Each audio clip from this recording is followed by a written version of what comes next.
Hi everyone. So to continue from my yesterday's video about real love, false illusions of love, or even elements of false love that could be present in our interaction with our partners or family, these are the things that can be involved in the karmic aspects of our life experiences with our family and our partner or someone we are thinking about marrying or someone we actually married. So, when someone is possibly a twin flame, but they are unawakened to the aspects of being a twin flame, what happens to those people? Like I mentioned in that previous video, the two men that I have mentioned there, whose videos I saw online, one of them I was guaranteed sure that he's a twin flame and that he has married a karmic. Whereas another one, I'm not really sure what is going on in his journey because I didn't I maybe don't have the context of life to really understand the true extent of what is going on in that person's journey. Or even if I want to tap into his story, every person's story that we can tap into, which is called the Akashic records, related spiritual aspect of someone's story, someone who is meant to be like a teacher for someone else or a guide for someone else, has to have this Akashic records access to their life story. Or even if there's someone is meant to be like say someone's friend, at a time also you will get subconsciously a Akashic record access to someone. The subconscious Akashic records happens for our own protection because say in a previous life we didn't have a good life with a particular person. If in a previous life we didn't have a good life or we had a lot of pain and trauma or betrayal or anguish or grief from a relationship we held with someone in a past life, other time that anguish and grief and pain that someone inflicted on us, and some of it could have been deliberately done, some of it could have been very cruelly done, some of it could have been very unconsciously done, but even then it was very painful experience for us to go through. So whatever is our past life experience with someone, for our protection it is required that we don't access that past life, in order that we can start with a fresh slate with that person in a new life. That is why you have got a new life. That is why the cycle of birth and rebirth and reincarnation exists according to Hinduism related philosophy principles. And people may believe it or choose to disbelieve it, but just because you disbelieve it doesn't make a reality or a factual thing false. This is another thing related to false light and false dark, that truth always remains the truth irrespective of whether you choose to trust the truth, believe the truth, value the truth. The truth cannot be denied, and even if you keep denying the truth or ignoring the truth or not seeing the truth or not speaking the truth, all these things, whatever you are denying or failing to see, will not make the truth disappear. Like, for example, in my childhood days, certain things happened where I was very highly and heavily um, um, I think hypnotized or spiritually something happened to me, which I don't know, because when you are a child you don't understand these concepts. So because you're a child, when you don't understand these concepts, any adult who has been entrusted with your care is the one who is responsible for the light and the dark and the shadow aspects of that child's upbringing. And likewise, not just the person who has been entrusted to just simply become your parents or siblings or family or like immediate family who are in contact with you every time you are doing something in life, whoever is supervising you, monitoring you. Not just It's not just that person's responsibility to see how you're getting shaped into as a human, but it is also the responsibility of anyone else, like who are your teachers, friends' parents, society, because we are a billion Earth, 8 billion Earth population, populated Earth. Why? Because everyone is meant to be involved in everyone's life in some subtle ways as well as some overt ways, right? Like how subtle abuse, covert abuse, overt abuse exists, like that, which is the dark experience of life, like that, subtle influence, covert influence, and overt influence also exists in the world, which is the light elements of life. And in that subtle, but it will be a light experience when a healed adult, when a less traumatized adult, when an adult willing to see the authenticity of an experience, value of a experience which is even dark at that time also, you, if you understand the true value and worth of that experience, that is when you will make the best decisions, or most aligned decisions with living.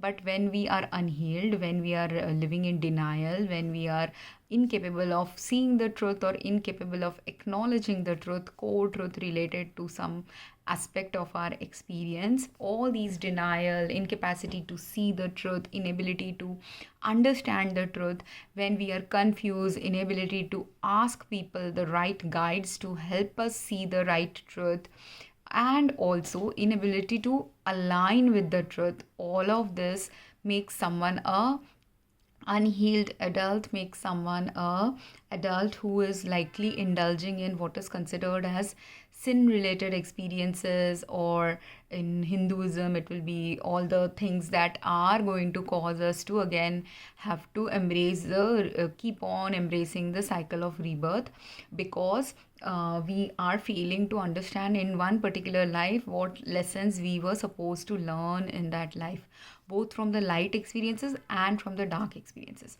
And in Christianity of the Mormon kind, they have this term called the adversary. In many religions, we also have the term called the devil or Satan, or the concept of hell has been created. Why are all these concepts there? All these concepts are there because in someone's denial, if some child has been raised in a family, and if everyone in that family lives in denial that what is the future of the family life they are meant to lead, if everyone is in denial, and there are maybe and I'm talking about like a extended family of say 2 3 siblings are there, they're raising their own children, each of them, and I'm giving context based on my own life experiences. So if there's a family which has a couple of siblings, and all those siblings now have a few children, out of those children there might be a few children who know what is going to be the who have come with some of the guidance related principles of guiding the earth to the next level of earth's evolution. That's why a new child is created, that's why a new life is born, and a past life has to die technically in order for a new life to exist on earth. If a past life doesn't die, if you become a Voldemort like person, why did Harry Potter books get written? If you became a Voldemort like person who's afraid to die, and because he was afraid to die, he kept breaking his soul into these horcruxes, and in order to do that also he killed other people first before he could split himself into different parts. And that is where evil starts happening. That is what Harry Potter was alluding towards. But many people who are in denial of the evil that was actually present in Voldemort will also, if you are in denial, if you don't understand the core truth of why this book was written, if you don't understand what was the book trying to warn people about, then what will happen is people will see the magic of it is like, oh, I can get to live 7 lives. Yes, you can get to live 7 lives, but in a way Voldemort did it. He is killing people in order to become their he was actually killing people. That was not completely explored in the storyline of Horcruxes in a right way, or in a way that people should awaken to, because maybe at that time the right time for awakening to this concept was not there.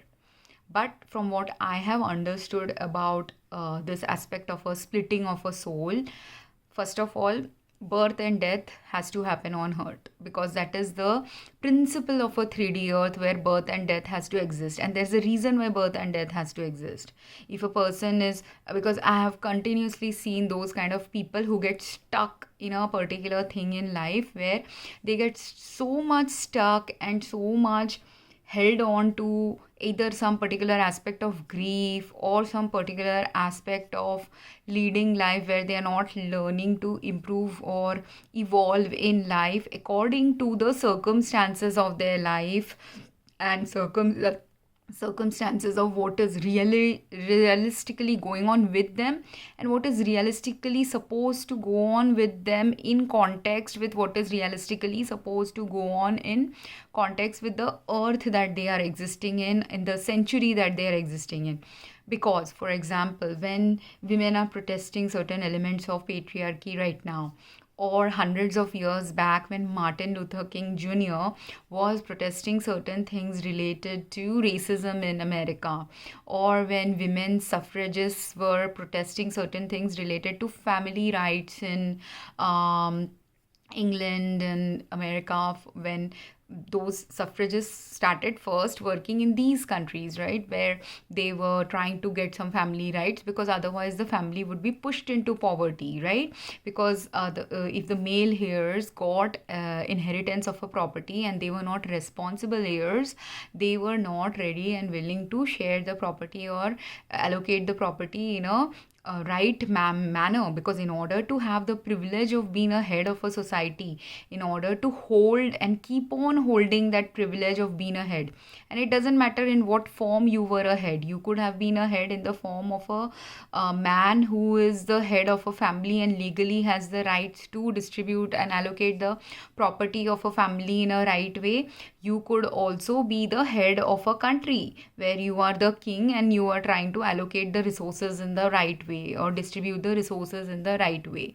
That is what the primary role of any head of any country, organization, a company, a business, family life, and even individual specific responsibility is also the same. Meaning, if I am just existing right now as a human being, and I being the person who has led a lot of isolated experience throughout my 40 years of life, I have understood the value of what I have to do just as a single individual. Like, if I'm existing on a earth where I'm not able to connect to many human beings around me because of whatever ego, illusion, magic, distorted perception is holding or withholding people from getting them to hold some views and opinions and beliefs, and at the same time getting them to withhold their time and energy or whatever, or prioritizing other things, right? Every human being has a choice, that is their free will choice.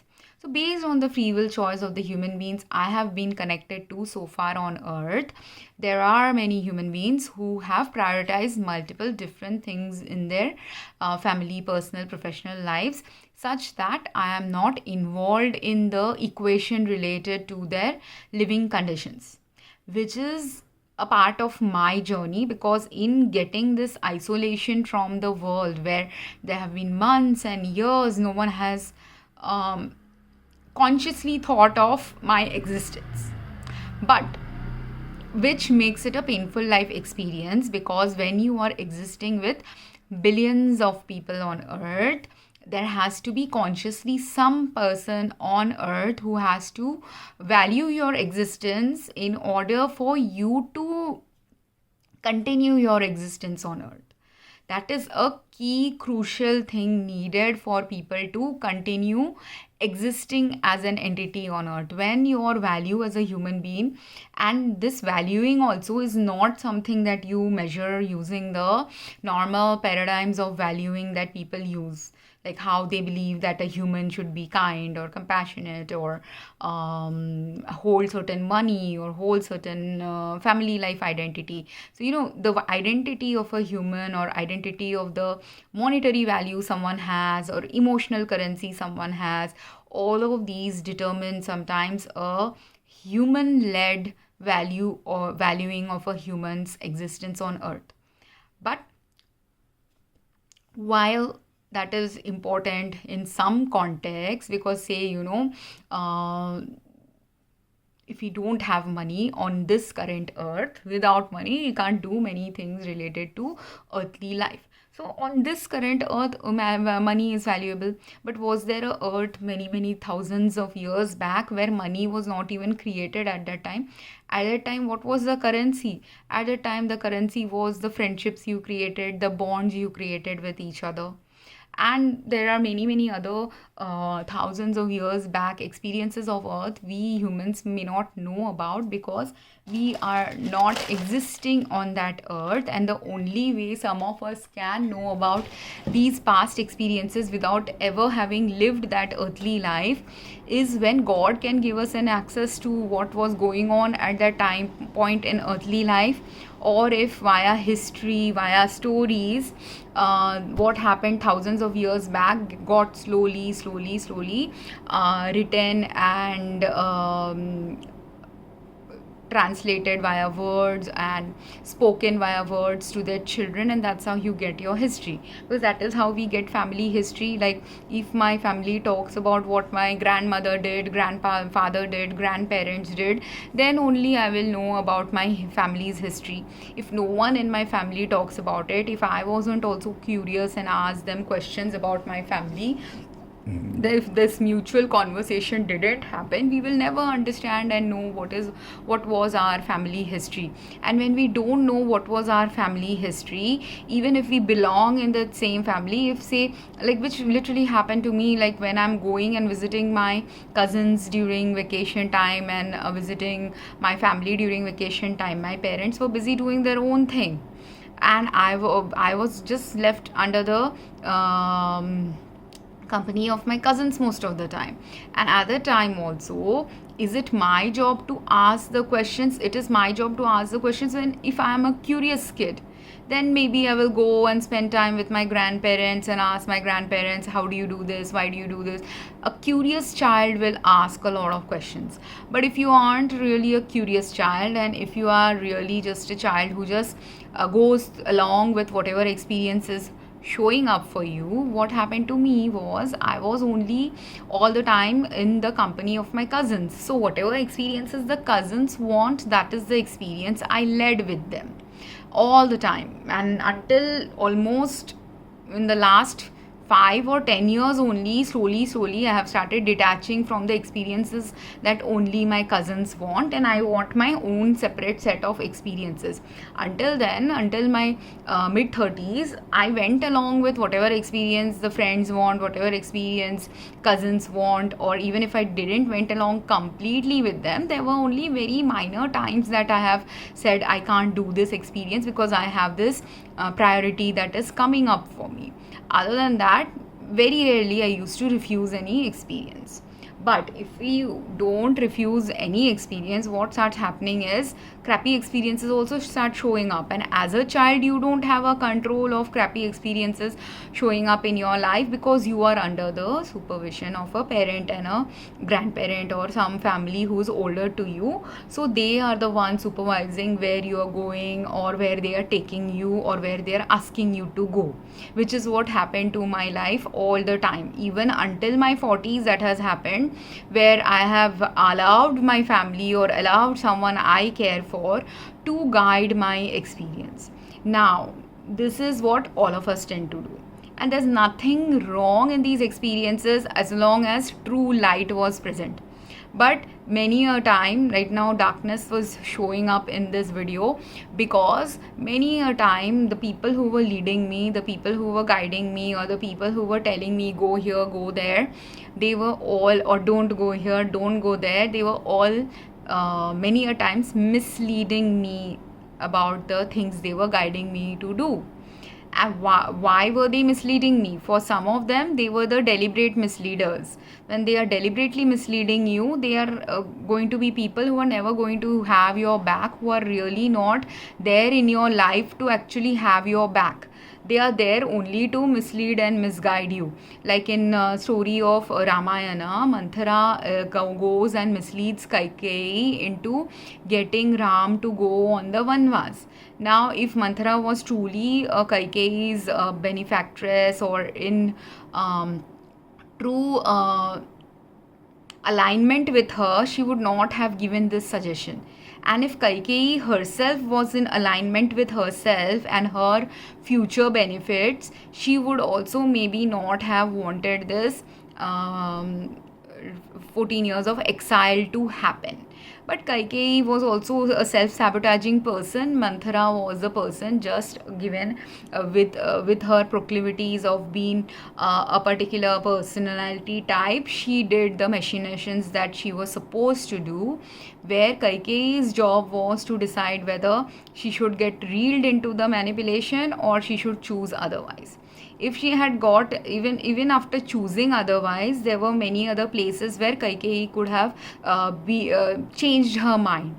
But there are many people who are not of adaptive nature, who after making a mistake, and even if universe gives them 2-3 different signs that don't continue this mistake, her own son tried to stop her from sending Ram on a exile. Her own family, her husband's disappointment showed to her how disappointed and distraught he was when she tried to send the son away, the first prince of the kingdom away. All these things was supposed to drive Kaikeyi to change her mindset or change her decision. And even the king himself, being the king, could have also realized the same thing, that while a promise is critical and crucial in some times that it should be maintained, there are also times when a promise can end up destroying someone when it has gone toxic. And this is what the reason why there is light, dark, shadow and false light on earth. Because the false light is to consider that every time we make a promise, it has to be kept, or every time we made a decision, it has to be followed through. When a person goes into that perspective about anything in life, now promise and making a decisive choice, these are both considered to be very good masculine traits, and Ramayana is about a tale about that, is about masculinity. And most people revere the think that every element that is presented in Ramayana is a positive masculine trait, and most people want to continue that positive masculine trait, who get fixated into thinking everything about Ramayana is about positive masculinity. They forget that there is lot of toxic masculinity present in many of the characters, and irrespective of gender. So toxic masculine trait of not being able to break a promise that should be broken was present in Dashrath.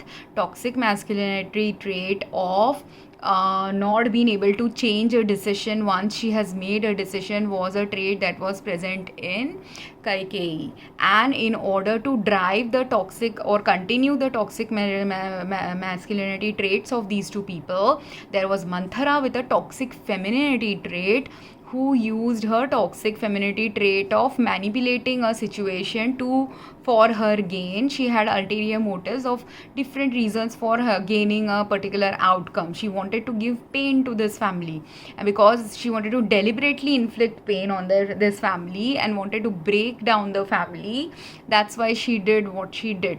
And she also did it because she was in pain, the pain that she had experienced. According to one story that I heard somewhere online, Manthara's daughter had been raped, and the rape of her daughter didn't get the right justice. And because the rape of her daughter didn't get the right justice, Manthara also got into toxic traits. And she used, being a woman, she used her toxic femininity, but she also used actually toxic masculinity as well as toxic femininity trait. Because if she was in her balanced masculinity and femininity, she would have fought for the real justice, not simply of her daughter, but of everyone, because this is where the true light exists. When a dark experience has shaped up in your life, when a dark experience shapes up in your life, And if that dark experience causes you to be in pain, your pain is not the problem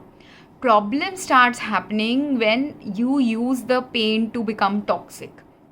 And I have done that, so that's why I understand this more deeply and I can talk about it. When we use our pain or confusion or suffering or isolation or whatever is happening to us, or injustice, whatever happened to us, to use it in a way where we want to use it in a harmful way because we are in pain, that energy has to go somewhere, right? So that energy causes some people to use that negative emotions that is arising within us to drive us towards doing something cruel or toxic, which is what she did.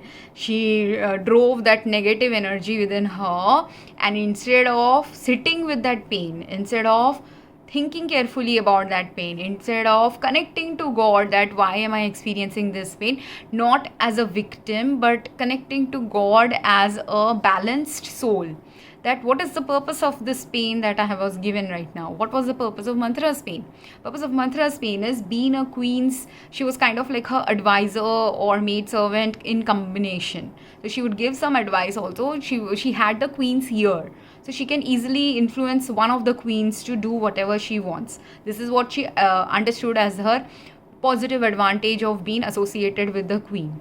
But if she had this queen's ear, and this queen and she knows that this queen has a promise that the king was able to extract, king had said that I will promise you anything you want because you saved my life. That is why that promise also Manthara knew about. She knew about a promise where the queen can easily ask the king to change a decision or use that promise to influence something.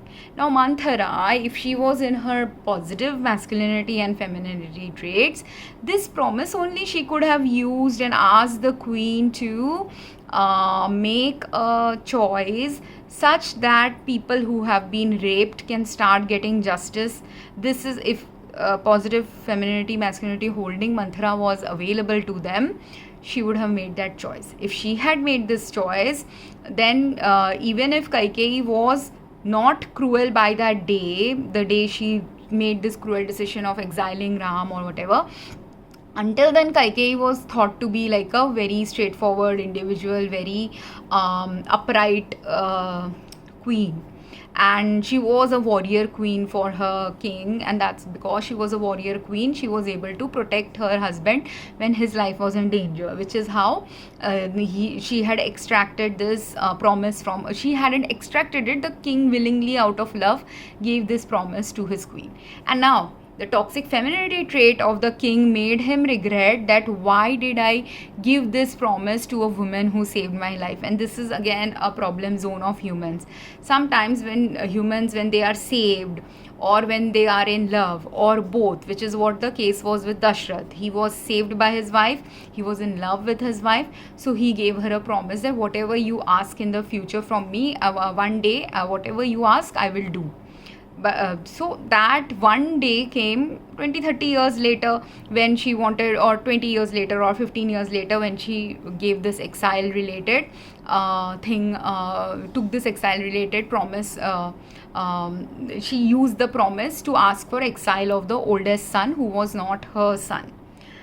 But now Manthara, instead of asking, that was the higher purpose of Manthara, in order, because you are connected to the instead of Manthara's daughter, that same day these people who raped that daughter could have raped anyone else's daughter also, or maybe they did rape not that day but prior to that day.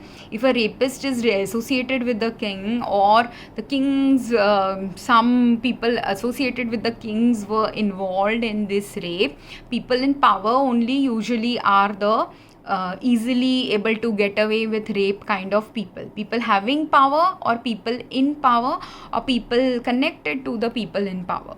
These are the three types who are most likely to get away with rape of anyone. And the fourth type who is always able to get away with rape of anyone or any kind of cruelty like that, the fourth personality type is people who look very unassumingly innocent, but they aren't really innocent. And because they look innocent, everyone trusts them, and because, or many people trust them, and because they are trusted by many people, they are easily able to use that trust to create this darkness about or a false light about themselves. And this false light and darkness about themselves leads for them to easily get away with doing things under the shadow of the false light and the darkness. This is where the problem lies in society. And that's why false light has to be dimmed sometimes. That's why darkness also has to be eliminated slowly. That is the only way. When the false light and the darkness and the shadows get eliminated, then only you can go towards a lighter, true lighter way of existence, not the false light way that people think that if you continue the status quo, or if we forget the value and worth of everything in life, like the positive and negative of everything. There's a duality to things in life, and the duality was this. The duality in case of the Ramayana story is this, that Manthara, even though she was also connected to people in power, and before Manthara, many ordinary people's daughters could have been raped as well, but those people's tales didn't get to the king because those people are so poor or so miserable, or don't have any connections to make them reach their news to reach to the king, right? So their news is not going to reach to the king. Like, even if they knew someone from the court, if they told someone from the court also that this happened to my daughter,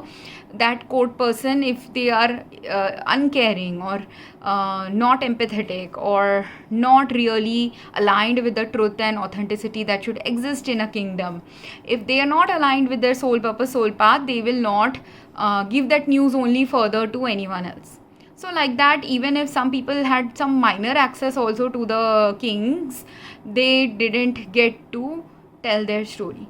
That's why eventually, and if a person who is able to rape someone who is involved in the princely lives so much, like Manthara and her daughter might have been, because they were likely like ladies in waiting and those kind of people of the Ramayana kingdom. So they had access to the kingdom and access to the palatial officials.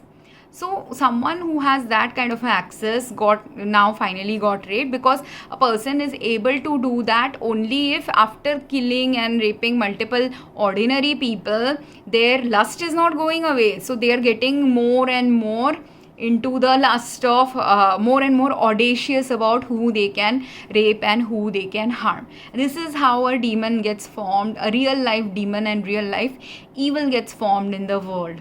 First, people get away with doing minor crimes, and when they are getting away with doing minor crimes or crimes where no one is shouting or protesting about the crime, then slowly that minor crime escalates into moderate crime. From moderate crime it escalated into this, and you think like after and Manthara's job was, that's why, to stop this rape from these kind of rapes from happening in the kingdom.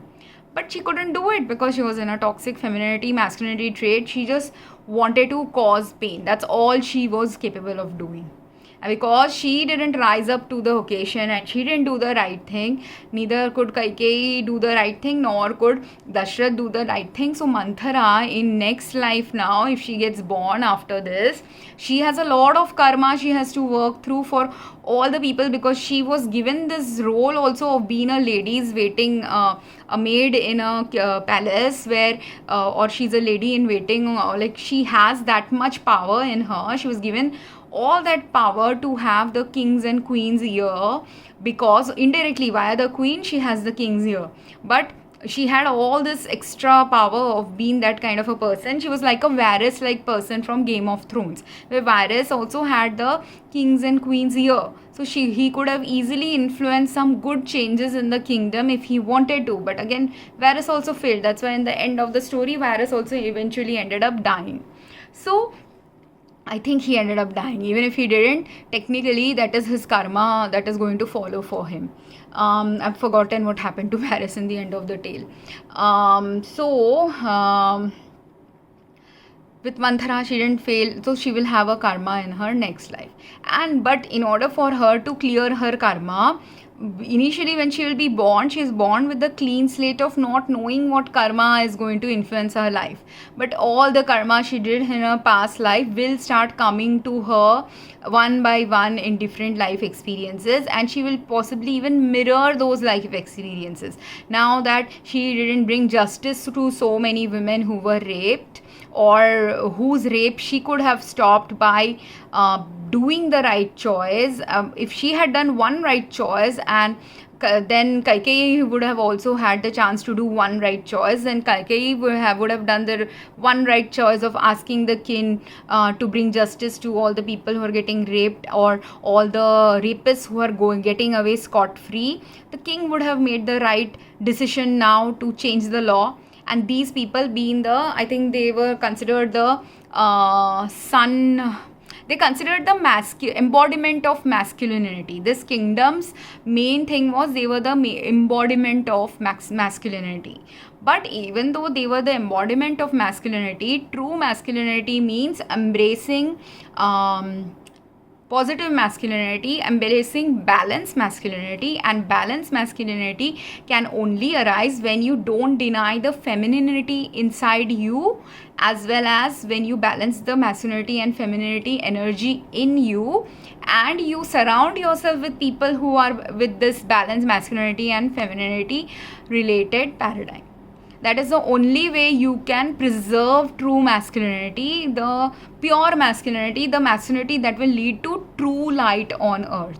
But that true light on earth again cannot happen if you don't value the femininity. The femininity's value also, they were now tested when Manthara is definitely responsible for initiating this whole set of things. But is only Manthara responsible? No. The person who raped is responsible. The person who was responsible for encouraging people to rape, the person who is bringing the people to be raped, because a girl can't just simply walk into someone's room and get raped. Very few people will be like that, who are maybe married to a rapist, or someone who is in love with a guy, and when after being in love, if she has said no while they were making love, at that time if he rapes her, at that time, yeah, she has walked into the bed of a rapist, but she still said no, but still the rape happened because he didn't understand the value of a no. No one has taught him the value of a no.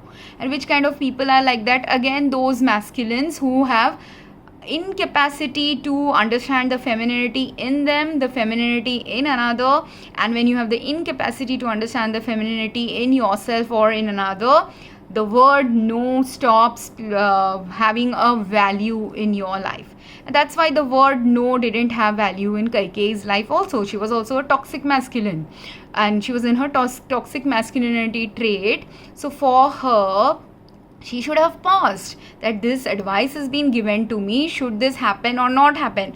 You pause yourself. You decide to turn yourself when chances are given for you to turn. These are the balancing. Like, even if at first you didn't say no, you still have the capacity to say no at one point of time where you see things are going out of control. And when, like, when her decision, when she went to the king and told the king this is what she wants, her own son was grief stricken. Her own son said, I don't want to rule this kingdom. All these were said to her, but still she didn't understand the repercussion, that there is a reason why one person is born as the older son in a family. The person who is born to be the older son is born as the older son because they have the most leadership capacity to be the eldest. Other sons, they have come to be the middle son or younger son because they didn't want a life where they have to hold the position of being the leader of a family. The person who has to be the leader because has to have neutral judgment. The person who has to be the leader has to make the judgment of in fairness to everyone. All these things are needed. And here again, Ram also didn't realize, he was also a toxic masculine in some way. That's why he didn't realize that he should also, a promise is not always a promise. Even if a father says that that you have to do this if you are meant to be, if you thought you are meant to be the leader. And Ram held the resentment where his toxic femininity came into picture, because this goes all along together. When you are a balanced masculine and feminine, you will understand the value of when to say yes, when to say no, and why to say yes, why to say no, how to say yes, how to say no, where to say yes, where to say no, where, why, how, when, what is right and not right for your kingdom and everyone involved in your kingdom. And Ram, being the oldest brother, he had responsibility towards his younger brothers. He failed to, while prioritizing the responsibility to his father, he failed to understand the responsibility he had as a prince, the responsibility he had as a son to other queens, the responsibility he has as a sibling, responsibility he has as a spouse, responsibility he also has as a brother-in-law to the girls who married his brothers, and those women were also his, he was their brother-in-law also because they were his wife's sisters. So he had all these responsibilities. He said no to all the other responsibilities. He only prioritized his dad over everything else. So that's where his toxic femininity and toxic masculinity both came up. He didn't know where to say no, why to say no, when to say no. He also got an opportunity, likewise like Kaikeyi, when his brother said, the younger brother who would have ascended the throne if he leaves the kingdom, that younger brother said, I do not want this kingdom. And he also said, I will rule it on behalf of you. So firstly, if his brother is saying he doesn't want to rule the kingdom, and his brother was also showing, his brother actually also went to a forest to stay in a forest, and he said, from here I will rule. So his brother was actually showing a path to Ram also, that if you want to rule, you stay here and rule. Why are you going on a exile all around the kingdom? She only told you to go to exile in a forest. So his brother was also staying in a forest life only, but he was the more responsible person. That's why even though he was offended by his mother's decision, he disliked both his parents making this kind of a decision where suddenly the whole kingdom's responsibility was thrust on him. Despite that, he took the responsibility of running the kingdom, but he also decided not to be the greedy one, or he was respectful of the fact that his brother is ascending, supposed to ascend to the throne eventually in 14 years. So he only chose to be humble enough to rule as a proxy king.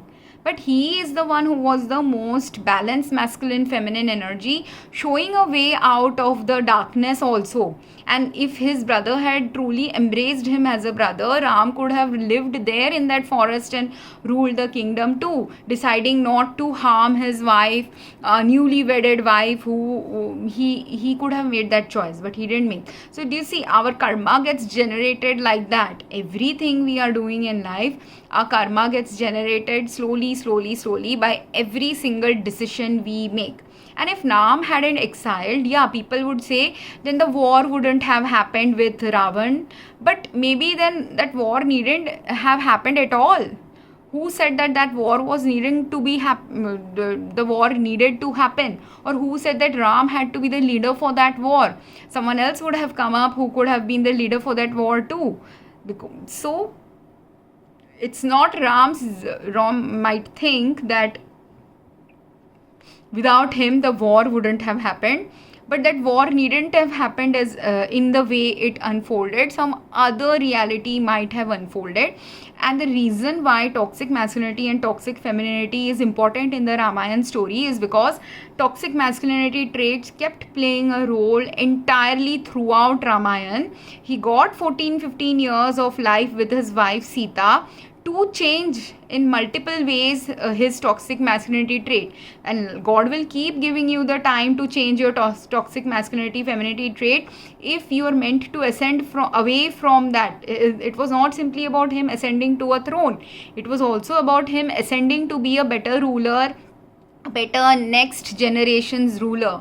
But because he was not able to become better from and learn better from all his life experiences, he kept making multiple places he made actually poor toxic masculinity or toxic femininity or toxic masculinity and femininity based choices, which is why eventually Sita left the kingdom and went and lived in a forest and raised her kids in a forest, because there was some value to live away from the palatial life, live away and exist in a greenery filled life, because greenery brings balance. It balances your hormones, it causes to you to have less stress, and all the toxic masculinity femininity related traits that Ram kept enabling, that was present in the palatial life. And so if she wanted the being a mother now, she had to leave, because if she is a mother to two kids, two kids who were going to be born at that time, if and she didn't know, maybe she knew, maybe she didn't know.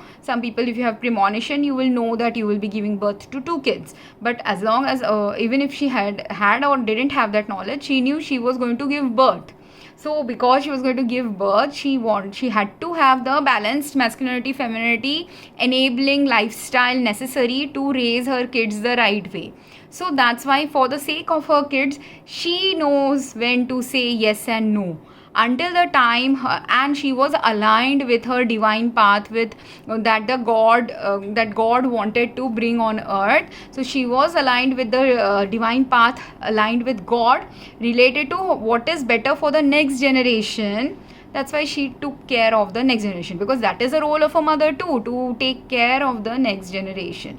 And she learned from all the toxic masculinity and femininity trait experiences of all the women she was meeting, all the men she was also meeting during her exile. She was also technically an orphan child. She was an orphan who was adopted by a king, and then the king had given her princess rights. But even though she was given the princess rights, because she had the genes of an orphan child, or genes of someone who, meaning orphan child, meaning she might have had genes of a child who was coming from some ordinary parents. So for her, enduring the hardship wasn't the problem that led her to go back into living in a forest. Enduring of the hardships was in fact something born in her DNA, because she likely had some ordinary people's genes. But she also had the responsibility of being a responsible mother, a good mother, understanding what is aligned with healthy living, what is misaligned with healthy living. And she had balanced masculinity and femininity traits. If she hadn't had the potential also of having balanced masculinity and femininity traits, her karma also wouldn't have involved her, despite being born in an ordinary family, to have suddenly been picked up by a king to be to be given the princess's life. Some ordinary person, when they get picked up, yes, sometimes luck might be involved in it, but most times it's that person's own karma that drives them to, even when they have been born in an ordinary life, they become they get to experience some aspects of princely life or life of riches too. But Sita got to experience everything when she was born in an ordinary family. Now suppose, at that time when she was born in an ordinary family and she was discarded in a field, and the king found her in a field and took her from the field. But suppose Sita was not found by a king in the field, if and because that aspect, God also knows your destiny might be to become a princess, but how you will become a princess, that destiny can shift depending on what circumstances arise while you are actually on earth. And that is how our life plan on earth also is for most humans. So on the day when the king Janak had picked up Sita from the field and decided to adopt her, if Janak hadn't done that, Janak hadn't walked there and found her, some other person might have found her. Maybe a minister of the king might have found her, or a farmer might have found her. Then for 15-20 years of her life before she got married, she would have been a farmer only, or a ordinary citizen. And if her destiny to marry Ram was fixed, then that destiny to marry Ram would have still happened. Maybe she would have then, instead of marrying Ram before his exile, might have ended up marrying Ram after his exile while he was traveling. So God also knows what are the most likely possible outcomes for a person. So her being the mom of Love and Kush was destined. Her being married to Ram was destined. But whether she will marry Ram by living 15-20 years as a princess first and then marrying him as a princess, or whether she will marry him later on after he's in exile, that path either path could have unfolded. But if that path had unfolded, then it is also possible that the 15-20 years she got of palatial life existence in Janak's kingdom, instead of 15-20 years in Janak's kingdom, that 15-20 years of princely or princess life that was designed for her to have might have then manifested for her either in when Ram got married to her, some other situations might have arisen where he might have continued as the prince, or whatever happens, her princess life would have manifested for her in some way or the other. How it would have manifested depends, because again, people should also look at abundance in the right way. Abundance doesn't mean you having lot of gold or lot of food or lot of these two things, or a princess's life doesn't mean that you have access to a lot of gold or a lot of food. You can still be a princess when you have a lot of love, when you have a lot of care, you have a lot of support. That is the true abundance, having love, care and support. And love, care and support always followed Sita everywhere she went, because that was more necessary for her to make the right balanced decisions to be the future mom of Love and Kush and the future generation of the kingdoms. And because of that, Janak also gave her love, care and support. Janak and Janak's true daughters who were born later after Sita, those daughters also gave her the right love, as even though she was their stepsister, they still provided her the true love to her. So she really was devoted to her sisters. That's why, and her sisters were also very devoted to her. Even when she was going around in exile, during exile also, her brother-in-law actually provided her comfort or security. When her brother-in-law was more intuitively attuned, when he felt that she could be kidnapped by Ravan, her brother-in-law is the one who cautioned her. So he was the one who was actually stabilizing. Like if in that exile her brother-in-law wasn't there, she wouldn't have had that security that she was meant to have at that time while they were traveling. Because otherwise, if she had only traveled with her husband, the security of one man and one woman in a wild time on earth, or in wild forest areas where more men are around than women, because when you see the story of Ramayana also, more men are around in those forests than women are. So at those times, two men protecting a woman is more important. That's why her brother-in-law was there, not simply as a brother, but as a brother-in-law to her sister. That's why he came. He didn't just make that decision for his brother. He might have also made that decision on behalf of his wife, whose sister needs to be protected.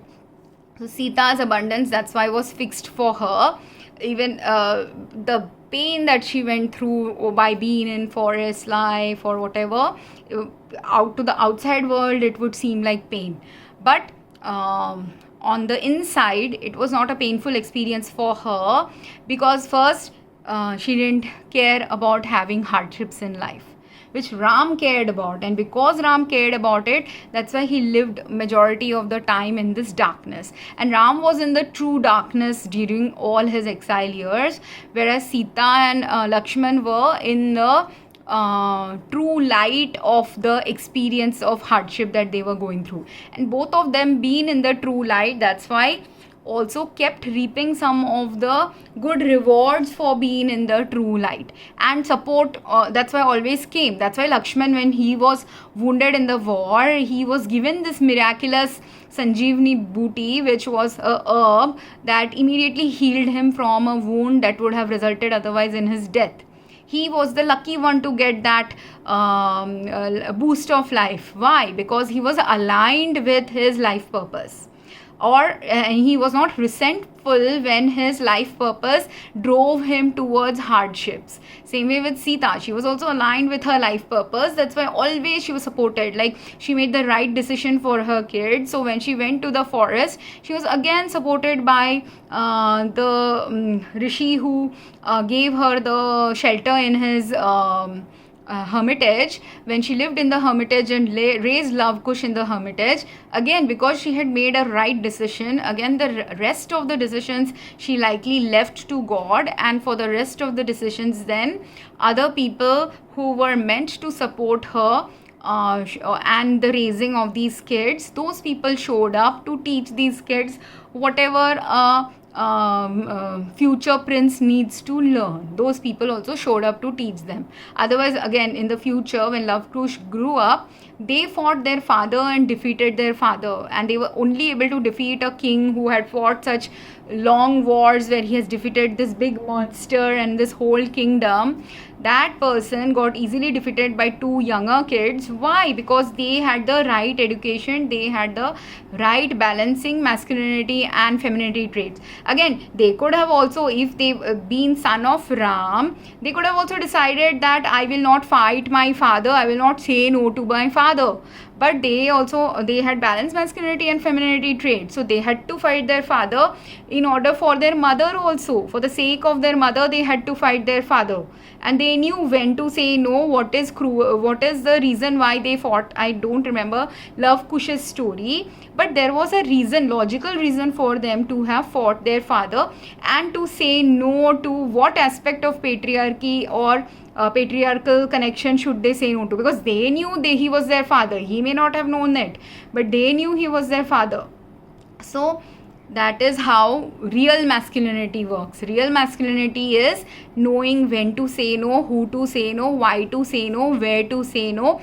And for until their father came in the forest, they would not have gone and fought him also, possibly. Then they would have peacefully lived in the kingdom, not in the kingdom, in the forest hermitage where they were being raised. So they also knew when to fight, when not to fight, or why not to instigate a fight futilely or unnecessarily. So which is what makes a balanced masculine and feminine energy holding person. So this is very important in life, not simply for while you're ruling a kingdom. This is same thing that is, and Sita had that balanced masculine and feminine energy. That's why she attracted in the forest life all the other people who have balanced masculine and feminine energy, which leads to true abundance of life, which is why the Love Kush also managed to now have a better chance of holding a balanced masculine and feminine energy. Whether now they will, after going back to the palace, whether they continued with that journey of being balanced masculine feminine, now would depend on their next karmic lessons on life. But this is how it is always with all of us.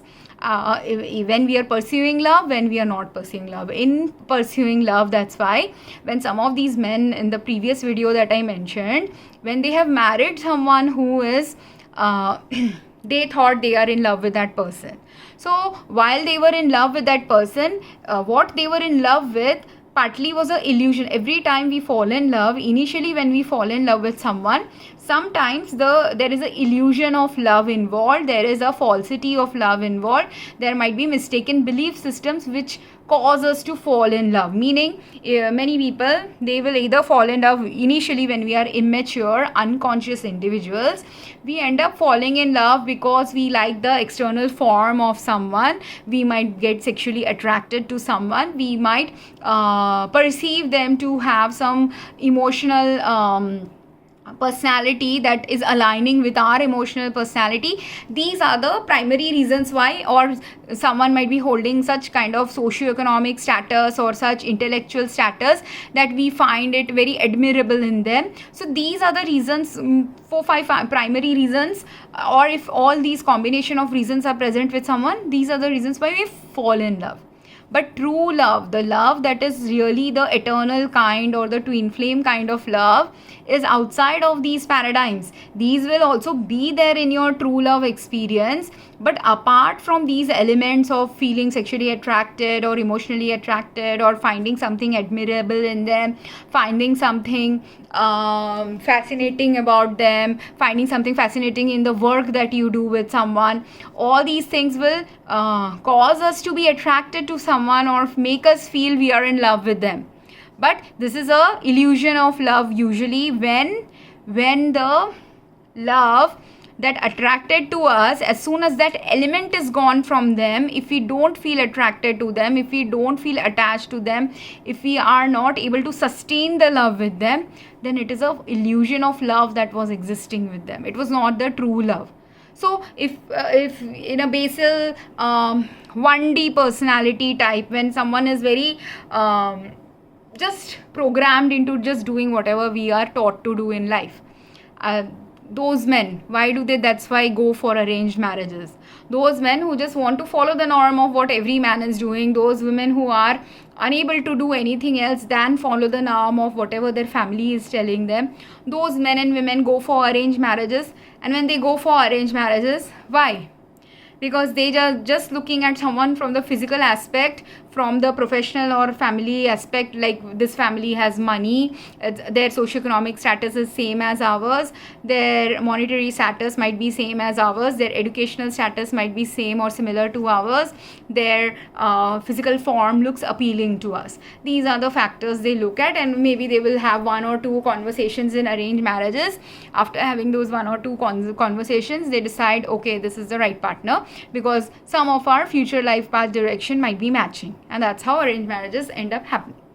There are others who are falling in love marriage in these same cultures, like in India or America or everywhere globally. When people fall in love marriages, there, apart from looking at these 4-5 angles of socioeconomic status might be matching, whatever thoughts we have might be matching, because people go on, when you're going on date, what are you doing? You conversing with a partner, finding out what are their love interests, life interests, hobbies, what are their emotional health related things you try to figure out from someone. You try to figure out in future life what they want to do. If someone is ambitious, they're looking for maybe a equally ambitious partner. If someone is goal oriented, they might be looking for a equally goal oriented partner. So all the time people are just looking for equal matches in many aspects of their life. But while people are looking for these equal matches in many aspects of their life while they're dating someone also, and then based on that, a man is thinking, I want someone who will provide me the allow me to be the same way I was when I was not dating. That is what most men are looking for. They don't like their life to be stirred up too much. They want the life to continue in the same way. But that is also a toxic masculinity trait. If you are wanting your life to continue the same way before marriage, and after marriage there is no change in your life, then the purpose of marriage only is gone from your life. There has to be change. The only thing is, some change that will happen with a partner will be uncomfortable changes, but you have to decide whether it is an uncomfortable change, and sometimes some changes will be toxic changes. And this is where our toxic masculinity, toxic femininity, balanced masculinity, balanced femininity drives us towards good marriages or bad marriages. So when someone goes into a karmic marriage, one's toxic masculine femininity trait is being attracted towards someone else's toxic masculinity and femininity trait. And then the karmic marriage continues only when both people's toxic masculinity, femininity are in such unconscious level that both are not able to understand the unhappiness of their marriage, and they will continue onwards for many years. Or even if they realize some unhappiness related to marriage, their toxic femininity and masculinity is preventing them to make the necessary change to get away from a toxic masculine feminine energy holding and toxic marriage life. But when you're awakening, a part of your soul will start calling you to make the change that is necessary for you to not continue on a toxic masculine femininity oriented life journey with someone. If you're awakening, then you will awaken to the real things and real changes that you need to make in order to move out of a toxic marriage that will only continue when both of you are continuing to not understand what is toxic in your marriage. And when you have started woken up to what is toxic in your marriage, first, yes, if you are soulmate like relationship is existing with the partner, you can work out that relationship by communicating in the right way, going to a therapist, seeking family counsel, speaking with each other, using the conflicts to merge lives in the right way with each other. But if you are not with a soulmate, if you were merely with a partner who was meant to just show you your toxicity, you were meant to show them their toxicity, and then after showing the toxicity to each other, you were meant to break apart. But whether you will break apart or not is up to you, whether you are ready to awaken to a better way of life and living. So I hope this made sense, and if you have any questions, please drop a comment. Thank you.